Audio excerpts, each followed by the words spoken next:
Você está ouvindo agora O Raio Acertou, o seu podcast semanal sobre jornalismo narrativo, sobre tudo que nos move e sentimos.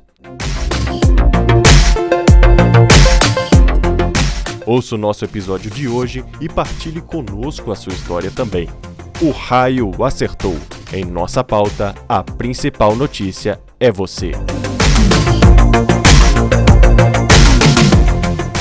Olá pessoal, estamos de volta com mais um episódio de O Raio Acertou e não tinha como ser diferente do que a gente começar este programa, este episódio, celebrando as 5 indicações do Brasil para o Oscar de 2026, tá? Ó, uma maravilha! 4 indicações para o filme do Kleber Mendonça Filho, de O Agente Secreto, entre elas Wagner Moura, sendo o primeiro ator brasileiro a concorrer ao Oscar por atuação. E, além das 4 indicações, nós ainda temos o nosso diretor de fotografia brasileiro, Adolfo Veloso, que está concorrendo a melhor fotografia pelo trabalho que ele conduziu com o filme Sonhos de Trem pela Netflix. No episódio de hoje, deveria sair aqui a nossa análise, o nosso programa comentando sobre Hamner, que nós acabamos de assistir e eu já fui logo gravando o episódio para trazer para vocês. Nós assistimos e gravamos Hamner antes das indicações ao Oscar, que aconteceu nessa última quinta-feira ou quarta-feira, nessa última quinta-feira. Eu vou gravar uma nota antes, né, do que já foi dito sobre Hamner, para que vocês possam se contextualizar a respeito do que aconteceu. O episódio desta sexta-feira foi gravado às pressas, né, mas com muito carinho, porque aqui nós vamos falar, claro, do melhor filme de 2025 que nós assistimos. Quando eu assisti a Pecadores, no início de 2025, se eu não me engano, foi ali por volta do mês de abril, assim que eu assisti, eu disse, né, eu disse publicamente que aquele seria o melhor filme do ano. E aí vieram outras produções, outros trabalhos, outros filmes, que eu também gostei muito, inclusive O Agente Secreto, mas, na minha opinião de crítico, nenhum outro trabalho conseguiu chegar no nível do que o Ryan Coogler conseguiu fazer com Pecadores. Então, ele continuou seguindo intacto no primeiro lugar. No nosso top 10 do @cicatriz jornalismo, Pecadores está em primeiro lugar como o melhor filme do ano, e as suas indicações ao Oscar só vieram confirmar isso. No episódio de hoje, a gente decide falar de Pecadores, ao invés de falar de Hamner. Vamos jogar Hamner para os episódios seguintes, porque Pecadores acabou marcando um ato histórico na história das premiações do Oscar. Além dele se tornar o maior indicado nessa edição, né, e foi indicado em 16 categorias, Pecadores desbanca o Titanic, que foi o filme mais indicado na história, e passa à frente. Se eu não me engano, o Titanic está ali com 13 indicações, Pecadores está com 16. Então, Pecadores agora assume o topo do filme mais indicado nessas 98 edições que já tem a premiação do Oscar. Então, por conta disso, vamos, no episódio de hoje, enaltecer Ryan Coogler, enaltecer Michael B. Jordan, enaltecer todo o elenco, toda a produção, toda essa história que Pecadores vem contar para a gente. Mas, afinal, sobre o que é Pecadores? Então, um resumo rápido, né, para poder dar para vocês o script, né, a sinopse do filme. Pecadores é um filme de terror. Veja bem, olha só a ironia do destino, né? Pecadores é um filme de terror sobrenatural que acontece nos anos de 1930 e está ambientado no Mississippi. Ele conta a história de 2 irmãos gêmeos, protagonizados por Michael B. Jordan, que, depois de passar muito tempo longe da sua cidade natal, que é o Mississippi, eles decidem retornar à sua cidade para ter um novo começo. Só que quando eles chegam em Mississippi, eles se deparam com uma antiga lenda, né, que já rodeava o lugar, com histórias assombrosas, e isso faz com que eles mudem os seus planos, né? O contexto, né, de Mississippi, da década de 1930 e do retorno dos irmãos para a sua cidade natal, mistura um pouquinho de drama, romance, muita música boa, e existe uma mensagem muito profunda sobre racismo, segregação, misturando um pouco das lendas sobrenaturais que misturam o misticismo e o horror. Pecadores é sobre isso, né? E aí, como que esses conflitos vão se desenvolver, é aí que está a grande sacada do roteiro, da edição, da produção e da direção do Ryan Coogler, que a gente já conhece por seus trabalhos como Pantera Negra e agora, mais recentemente, com a série de TV Coração de Ferro, que ele comandou. Então, os irmãos gêmeos, interpretados pelo Michael B. Jordan, se num passado distante fugiram, né, de uma vida muito turbulenta e tal, e agora decidem retornar.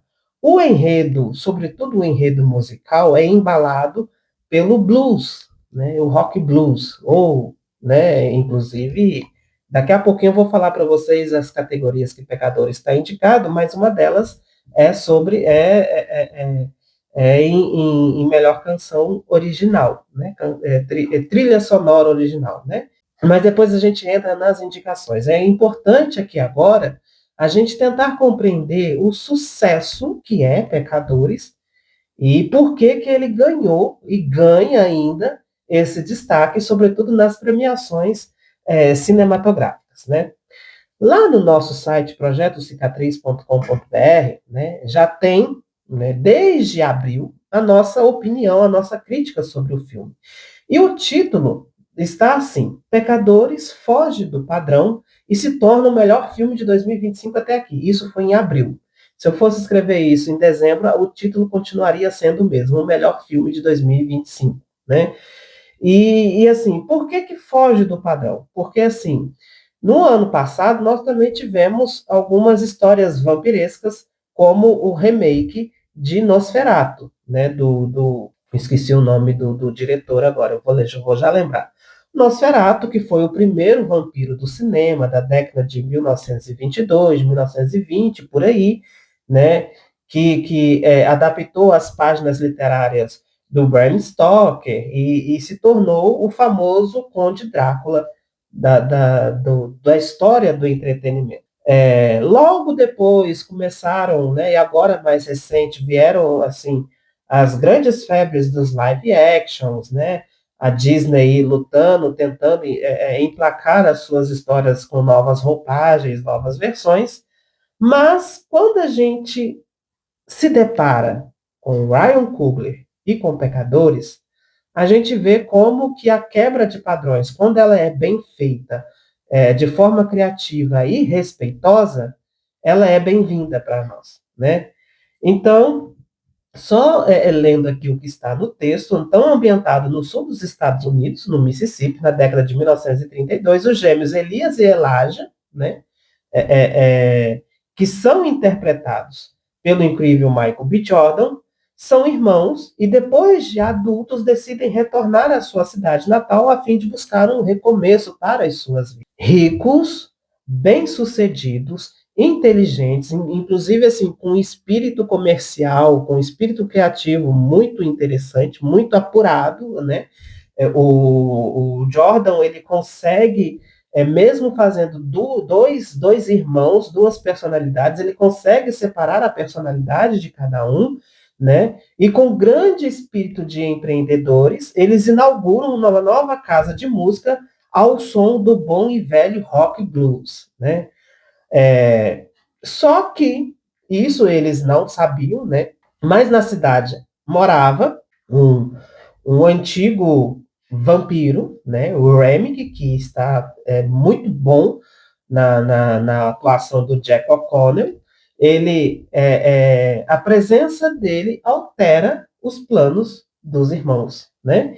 E instaura uma era de medo e de pavor. Neste elenco, a gente ainda conta com a Hayley Steinfeld, com o Lee Jun-lee, a maravilhosa Wumi Mosakuki, que recebeu a indicação de melhor atriz coadjuvante, Oba, Jamie Lawson, e o Delroy Lindo, que também está indicada a melhor ator coadjuvante. Então, vejam bem, Michael B. Jordan indicada a melhor ator, a Mosako e o Delroy as suas atuações coadjuvantes.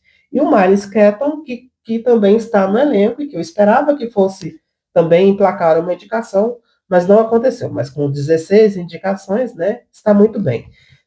Além dessas da atuação, né, as indicações por atuação estão por conta do Michael B. Jordan por melhor ator, e os dois coadjuvantes, que são o Delroy Lindo, melhor ator coadjuvante, e a Wumi Mosako, que inclusive ela celebrou nas redes sociais a sua primeira indicação ao Oscar da sua carreira, está concorrendo a melhor atriz coadjuvante. Além das atuações, nós temos o Pecadores concorrendo a melhor filme e a melhor direção, com o Ryan Coogler, a melhor roteiro original, que também é do Ryan Coogler, melhor cabelo e maquiagem, melhor trilha sonora original, melhor elenco, melhor figurino, melhor direção de arte. Também temos uma canção original, que é a I Lied to You, né, melhor canção original, melhor montagem, melhor som, melhores efeitos visuais e melhor fotografia. Então, essas são as 16 categorias que Pecadores está concorrendo. Mas voltando ao nosso texto, né, quando a gente olha para Pecadores e vê toda aquela construção, entendam bem, não é simplesmente um filme de terror com vampiros. Não é simplesmente isso. Inclusive, gente, para um filme de terror conquistar uma indicação para o Oscar, a gente já tem que ter a consciência de que há algo mais ali. Inclusive, como Pecadores estava ganhando espaço nas premiações, eu achava que A Hora do Mal, que é outro terror muito bem feito do ano passado, também conseguiria uma vaguinha. E até conseguiu, conquistando uma indicação para Tia Gladys, né, a Emmy, por melhor atriz coadjuvante, que já está ótimo, já está muito bom, né? Mas A Hora do Mal poderia ter conquistado, né, outros espaços, mas a gente já ficou feliz com essa, porque só o fato de termos filmes de terror... gente, inclusive, a Meia Irmã Feia também está indicada, viu? Ela também foi indicada e é um filme de terror, e nem é assim, um terror muito inteligente, né? Diga-se de passagem, a gente ainda vai escrever sobre o filme ainda, né? A gente ainda não teve esse tempo. Mas Pecadores entra ganhando esse grande destaque porque a gente tem uma soma de coisas boas, de coisas positivas que embelezam e que enriquecem a cultura do entretenimento, né? Não é o terror pelo terror, mas é o terror que nos ensina, é o terror que educa, é o terror que mostra algo para nós.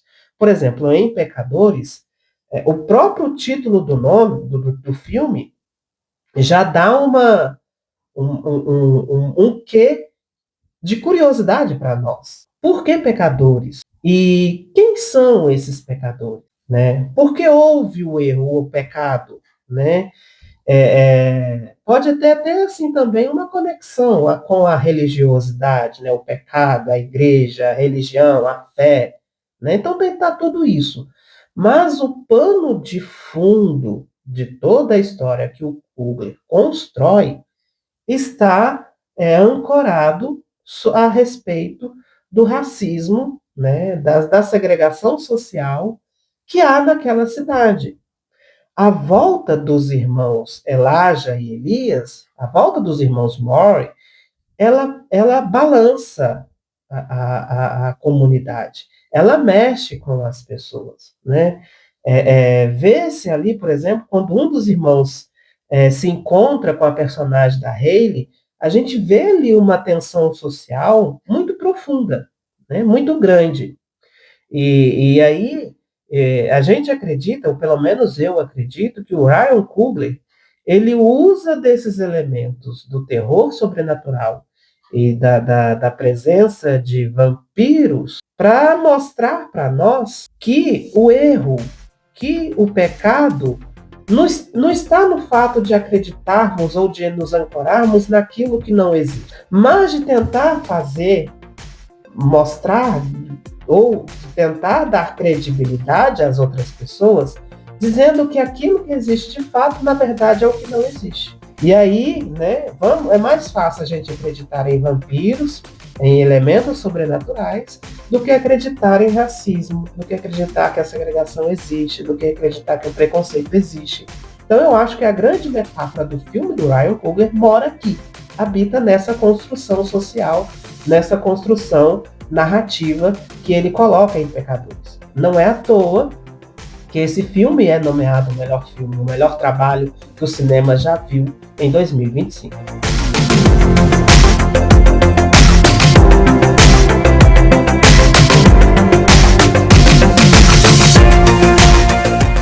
Então, seguindo um pouquinho aqui o nosso... com boa música, diálogos persuasivos, respostas convincentes, falar em diálogos persuasivos, o reencontro do Michael B. Jordan, do personagem do Michael B. Jordan com a personagem da Mazoko é espetacular, é esplêndido. Ali está explicitado, exemplificado o que esses diálogos persuasivos têm, né? Mostra para nós, né? Com respostas convincentes e atuações de bom grado, a criatividade com que o Coogler coordena essa produção é magnífica. Pecadores sabe nos conquistar quando o mal consegue se transfigurar em sorrisos cativantes e melodias, com danças muito bem coreografadas. Se existisse uma categoria do Oscar que nomeasse as melhores coreografias musicais em filmes, essa daqui seria indicada e venceria de lavada, né? Não é a música pela música, não é a trilha sonora pela trilha sonora, como acontece com alguns filmes, por exemplo, né? Wicked, né? Mas assim, né? Vamos seguir em frente aqui. Então, o Jack O'Connell, que faz o vampiro, né? O grande vampiro, a vez do Drácula, vamos falar assim, né, no filme, ele é um excelente vilão. O que eu chamo de excelente vilão? Aquele vilão que você sente medo, aquele vilão que você tem ódio, que você tem pavor dele, que você não consegue se esquecer. Então, assim, e se você assistiu Pecadores e não se lembra disso, você assistiu errado, precisa assistir de novo. Vai lá e assista de novo.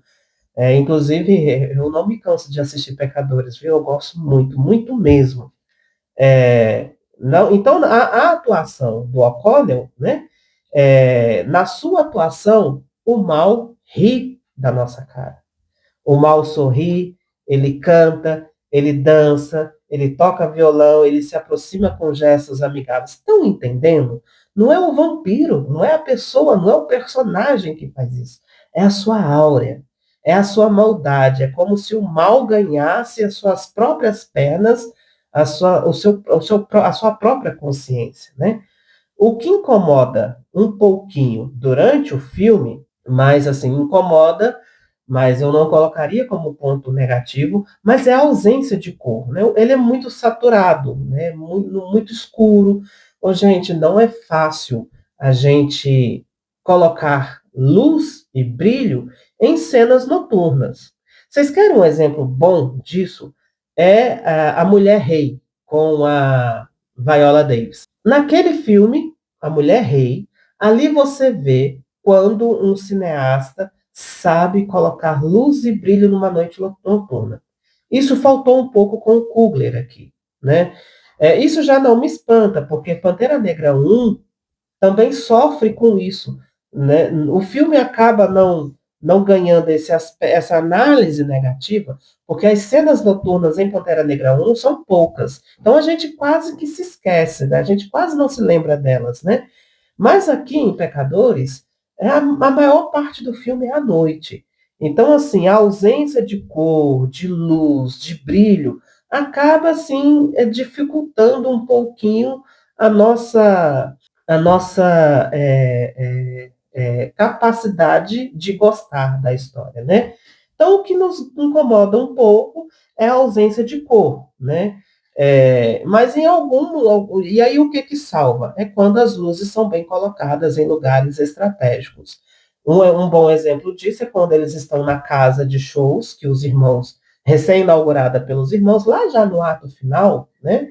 É, e aí a gente vê que mesmo à noite, mesmo com a aura sombria vampiresca, tem luzes posicionadas em locais estratégicos e que permite que a gente consiga assistir e ver o que está acontecendo naquela cena.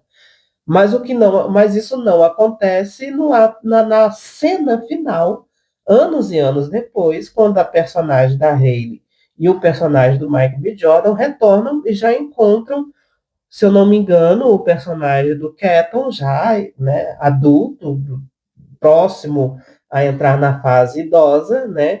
E ali é uma cena muito escura e que faltou uma luz bem posicionada ali. Mas a saturação das cenas, mesmo nos grandes campos de algodão com seus trabalhadores, nos angustia um pouco. Mas o que eu faço falar positivamente aqui é por conta da áurea sobrenatural que o filme carrega, né?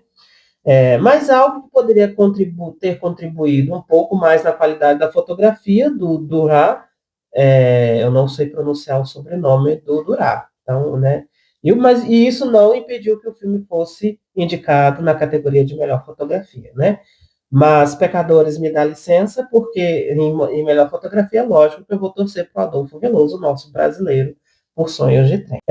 O mundo vira as costas para nós. Vou seguir aqui o texto, né? Ele rejeita toda manifestação de comunhão, todo caminho de fraternidade, reforça o individualismo, abraça o pessimismo e é apaixonado pelo capitalismo. A conversão ao mal e o desejo pelo pecado é o caminho que cada homem, que cada mulher devem assumir. Uma vez que a faceta monstruosa já circula nas veias e na essência da falta de humanidade que nos habita. Esse trecho, esse parágrafo aqui da nossa crítica, ele se relaciona já com a metáfora que o Ryan Coogler vai usar para poder falar da segregação social, do racismo e do preconceito, né? Talvez aquela ausência de cor que a gente percebe, sobretudo nos campos de algodão, que poderia ser algo mais claro, mais lúdico, mais vivo, mais branco, mais verde, né?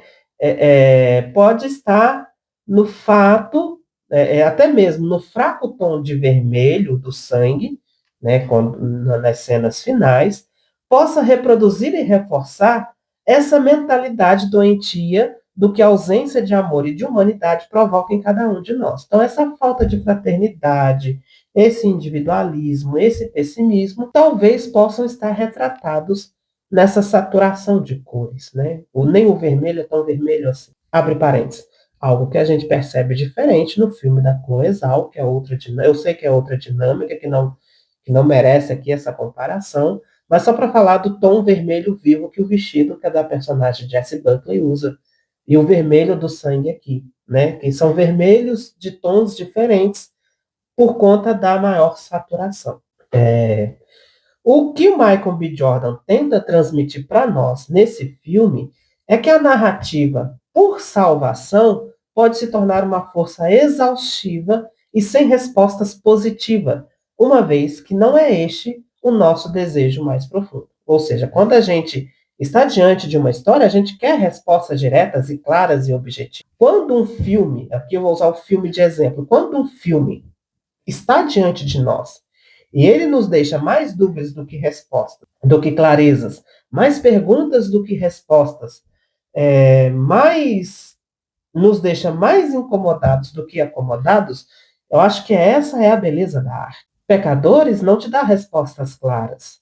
O roteiro do Ryan Coogler não te dá respostas claras. Ali é tudo metafórico. Mas a metáfora com algo concreto e real que vira e mexe a gente pode estar lidando em sociedade hoje, né? O Elias Moore, que é um dos irmãos interpretados pelo Michael B. Jordan, ele vê o seu irmão se entregando à desumanidade de uma maneira muito cruel, né? E aí é que vocês já vão perceber aonde que está o conflito do filme, né? Os dois, como bons empreendedores, bons de conversa, convincentes quando precisam, Elijah se vê perdido e totalmente desolado quando percebe que ele e o irmão estão de lados opostos nessa luta humanitária, ou pela falta de humanidade. Nessa hora, quando a gente percebe ali a presença dos coadjuvantes, né, como a Rayleigh, a Mazoko, o Delroy, o Keaton, a gente acaba percebendo que os coadjuvantes eles começam a ficar esquecidos na história. E o Ryan Coogler começa a dar mais relevância e importância ao protagonismo e atuação do Michael B. Jordan. Gente, se você tiver percebido isso, você não está errado. Isso de fato acontece, né? Mas isso não é um ponto negativo no filme, porque o B. Jordan ele interpreta duas pessoas. São dois personagens. Ah, mas são irmãos gêmeos, mas eles têm personalidades diferentes. Eles são diferentes, pensam diferentes. Inclusive, o conflito central do filme é quando os dois se desentendem. É quando os dois percebem que eles não estão no mesmo lado, que eles não pensam igual, né? Por mais que os dois sejam igualmente inteligentíssimos, eles têm ambições e desejos diferentes. Então, por exemplo, a Rayleigh, ela poderia ter sido muito mais aproveitada na história, dado até mesmo ao ato final, mas ela é esquecida. Graças a Deus que a Mazzucco foi indicada a melhor atriz coadjuvante. Mas eu queria ter visto mais dela no filme, né? Ela tinha mais para mostrar, né? E aí, para poder ir partindo para a nossa conclusão dessa narrativa sobre pecadores, né? Quando o roteiro que o Coogler também assina, ele se revela com toda a sua maldade, né? Cada um dos que lutam ao lado do Elijah se perdem quando são atingidos pelo gatilho que os faz se descontrolar e se perderem. Por que eu digo isso daqui? O que acontece? As maldades sociais e humanitárias que os negros, né, inclusive a Mazzucco, viviam ali, e o Keaton viviam ali, eles meio que tinham colocado debaixo do tapete. Tipo assim, tá, o racismo existe, tá, a segregação existe, tá, o preconceito existe. Mas vamos continuar vivendo a nossa vida como se isso não existisse. E aí a gente vai para os campos de algodão, vai trabalhar, vai até a cidade, comprar o que necessita, volta para o nosso interiorzinho, né? A personagem da Mazzucco, ela morava afastada, sozinha, no meio da mata, ninguém a perturbando, né? Então, quer dizer, os negros, é como se os negros tivessem entendido qual é o seu lugar e o resto da sociedade branca continuava vivendo felizes e transitando na liberdade de ir e vir. A chegada dos irmãos Moore muda isso, né? Sobretudo o Elijah, né, que é o irmão mais com sentimentos mais aflorados, convida seus amigos e conhecidos a lutar pelo lugar que lhes é de direito em sociedade, né? Por outro lado, a turma do Remick, só lembrando que o vampiro Remick é branco, tá? A turma do Remick só deseja se divertir, ele e os seus vampiros, né? Conquistar seu lugar e controlar o mundo. Pelo menos aqueles que os rodeiam, né? O contexto histórico que o filme é ambientado também traz a luta racial que o país teve que enfrentar, né? Isso na América do Norte é muito forte, né, na história. O Jordan também humaniza uma história de superação, de humanidade e de igualdade social, porque a cena final do filme parece querer nos mostrar que eles conseguiram lutar pelos seus direitos e conquistaram o seu lugar, mesmo tendo muita coisa ainda a corrigir, né? O personagem do Keaton, né, que era o primo dos Moore, né, ele acaba se tornando a grande chave e a solução de todo o mal que a história teve que encarar. Fogo, alho, água benta, luz do sol, morte do vampiro original, do criador, continuam sendo eficazes na luta contra os vampiros, né? Algumas coisas nunca mudam. Mas e na luta contra o preconceito? Será que tudo ainda continua sendo eficaz? E na luta contra o racismo? Será que tudo ainda continua sendo eficaz? Né? No final, o sacrifício do personagem do Delroy Lindo, ele perde a sua força, eu acho que perde a sua força, mas não por culpa do roteiro, né? Mas é graças à força extraordinária do vilão. A briga dos gêmeos é o perfeito traço da luta entre o bem e o mal que a humanidade enfrenta, o que os sistemas sociais enfrentam, que cada instituição precisa, uma hora ou outra, encarar. Nem sempre o maior e o mais forte vai vencer. Nem sempre, né? Nem sempre o bem vai vencer. Cuidado com essa frase. A gente costuma acreditar que o bem sempre vence. Nem sempre ele vai vencer, né? Nem sempre o de coração sincero e o de um amor verdadeiro vai vencer. Vence quem sabe pelo que luta, vence quem sabe por onde vai e por onde caminha, e às vezes nós nos perdemos, não porque somos fracos, mas porque nos esquecemos o porquê lutamos. A volta dos irmãos Elijah e Elias para sua terra natal serviu para lembrar aos seus queridos, aos da sua raça, aos da sua cor, por que eles têm que lutar. E por que pararam de lutar? Por quem lutamos e para que lutamos? A cena inicial, que funciona como um flashback de como tudo terminaria, também acaba não sendo tão necessária assim no filme, mas a narrativa consegue muito bem cumprir o seu papel. Então, isso é a história de Pecadores, o filme do Ryan Coogler, interpretado, protagonizado pelo Michael B. Jordan, que faz dois personagens, dois irmãos gêmeos. Antes de encerrar, a gente não poderia falar da trinca que o brasileiro Wagner Moura acaba de entrar e que vai concorrer, né, com todas as suas forças, com todo o seu molho, com toda a sua energia para vencer o Oscar de melhor ator em 2026. Então, Wagner Moura está concorrendo a melhor ator ao lado do Michael B. Jordan, um excelente ator, e ao lado do Leonardo DiCaprio, o queridinho de Hollywood. Isso sem mencionar o Timothée Chalamet, que vem forte com Marte Supreme, né, que o nosso episódio sobre o filme já está gravado também. E aí, vai dar para o Wagner Moura? Ele vai vencer essa?